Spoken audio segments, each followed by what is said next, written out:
안녕하십니까, 문틀란TV입니다. 차기 대선이 8개월 앞으로 다가온 가운데 차기 대권 주자인 윤석열 전 검찰총장이 포털 검색량에서 압도적 1위를 기록 중인 것으로 나타났습니다. 윤 전 총장의 포털 검색량은 민주당 대선 주자인 이재명의 그곳의 패 수준에 달하는 것으로 파악됐습니다. 윤석열과 이재명 두 사람의 검색 관련 키워드는 검증에 관한 것이 대부분을 차지하는 것으로 나타났고, 이는 윤석열 전 총장이 검증의 파고에 어떻게 대처하느냐에 따라 향후 대선 가도에 크게 영향을 받을 수 있음을 시사하는 측면이 있습니다. 윤석열에 대한 검색량이 압도적으로 높다는 것은 좌파 진영에 의해 집중 제기된 각종 네거티브 공세에 영향을 받은 측면도 있지만, 윤석열에 대한 유권자들의 관심이 그만큼 크다는 것을 동시에 의미합니다.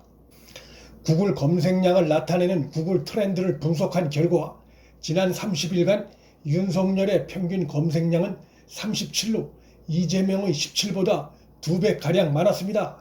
이낙연은 4에 불과했습니다. 네이버 검색량에서도 윤석열이 압도적으로 우세한 것으로 나타났습니다. 지난 30일간 하루를 제외하고는 모두 윤석열 전 총장이 앞섰습니다. 구글이 데이터를 제공한 지난 3번의 대선 중 2번은 차기 정부 출범 300일 전 한 달간의 구글 평균 검색량 1위 후보가 대통령이 됐습니다. 단순 확률로 따지면 구글의 대선 분석 정확도는 67%입니다. 검색량 1위 후보가 대통령이 되지 않은 것은 18대 대선뿐입니다. 당시 박근혜 전 대통령이 당선됐는데 새 정부 출범 300일 전에는 국민의당 안철수 대표가 당시 1위를 기록했습니다.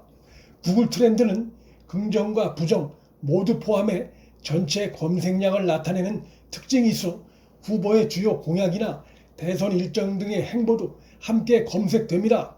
윤석열, 이재명의 인기 검색 키워드를 좀 더 깊이 분석해 보면 윤석열의 경우 부인, 장모, 줄리, 김건희 등의 처가와 관련된 키워드가, 이재명의 경우 여배우 스캔들, 김부선, 형수 욕설 등이 많이 분석됩니다.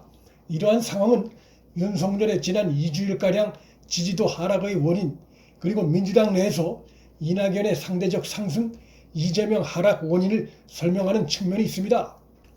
그러나 윤석열 지지도 하락세가 최근 멈추고 각종 여론조사에서 여전히 윤석열, 이재명 양강 구도가 굳건한 것으로 나타나는 것으로 보아 가족 검증 논란이 지지율 판도에 결정적인 영향을 미치지 못한 것으로 분석됩니다. 윤석열 전 총장의 경우 한 개인이 결혼 전에 있었던 배우자나 그의 가족의 일에 과연 얼마나 책임이 있는가라는 의문으로 인해 부정적 여파가 한계를 드러내는 것으로 보입니다. 과거 대선에서 대선 외적인 사적인 부분이 정권 교체라는 더 큰 이슈를 뛰어넘은 경우는 한 번도 없었습니다. 최근 들어 윤석열 관련 검색어가 한미동맹, 중국 대사의 윤석열 공격, 윤석열과 최재형 관계, 5.18 참배 등으로 점차 달라지고 있는 것은 대선 행보에 바람직한 변화라 할 수 있습니다. 제기된 의혹들이 힘을 잃고 새로운 긍정적인 이슈들의 자리를 넘겨주게 되면 일시적으로 떠났던 지지층이 다시 돌아올 가능성이 있습니다. 윤석열의 경우 그 가능성이 비교적 높다고 판단됩니다. 그렇게 보는 이유는 윤석열에게서 나타나는 정치 초보자 같지 않은 놀라운 정치 감각 때문입니다. 탈원전 비판 동선과 메시지, 천안함 유족과 피해 장병들 위로, 그리고 관련 메시지, 북에 피살된 공무원 유족 면담과 코로나 규제로 울고 있는 자영업자들과 청년들과의 이딴 만남 등은 문재인의 잘못된 국정 운영에 대한 강력한 심판과 나라 바로잡기를 원하고 있는 범야권 유권자들의 바람을 정확히 담아낸 행보들이라 할 수 있습니다. 이슈에 대한 의사 표현이 정확하고 강렬하다는 점도 윤석열에 빼놓을 수 없는 강점입니다. 특히 재연절을 맞아 5.18 묘역을 참배함으로써 자신의 트레이드마크인 헌법수호 의지와 5.18의 자유수호의 정신을 절묘하게 매칭시킨 것은 탁월한 정치 감각이었습니다. 윤석열의 바로 이러한 정치 감각이 좌파 진영이 온갖 흑색 선전과 마타도어를 하고 있음에도 지지도를 20%대 중반 혹은 중후반을 유지할 수 있게 한 원동력이라 할 수 있습니다. 최근 좌파 진영으로부터 흑색 선전이 점차 약발을 다해가는 양상이어서 윤석열의 지지도는 조만간 다시 30%대로 재진입할 수 있을 것으로 전망됩니다.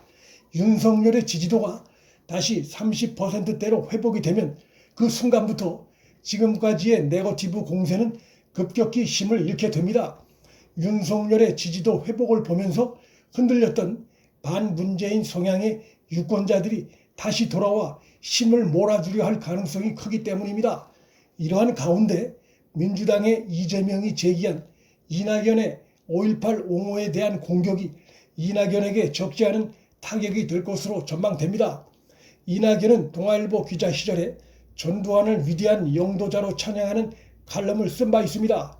이낙연은 총리 청문회 당시에 이 같은 지적을 받고 부끄럽다고 답한 바 있는데 이번엔 같은 당내의 이재명이 다시 강력 제지함으로써 청문회 당시 여당의 집중적인 옹호로 적당히 넘어갔던 상황과는 다른 상황이 됐습니다. 윤석열 전 총장은 가족 검증 공세에 대해 지금까지 비교적 슬기롭게 그리고 이재명과는 차별화된 대처를 해나왔습니다. 그는 17일 가족 검증에 대해 기자들이 다시 묻자 아주 불법 부당한 것이 아니라면 국민의 공복으로 나서는 정치 지도자에 대해서 국민이 가지는 궁금증, 의문증을 파헤칠 수 있다고 적극적으로 대답을 했습니다.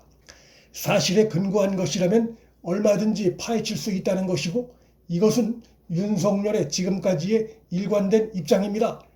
반면 이재명은 가급적이면 본인의 문제로 한정해서 검증을 하는 것이 맞다며 가족 검증에 대해 부정적인 입장을 보여 윤석열과는 대비되는 큰 차이를 드러냈습니다.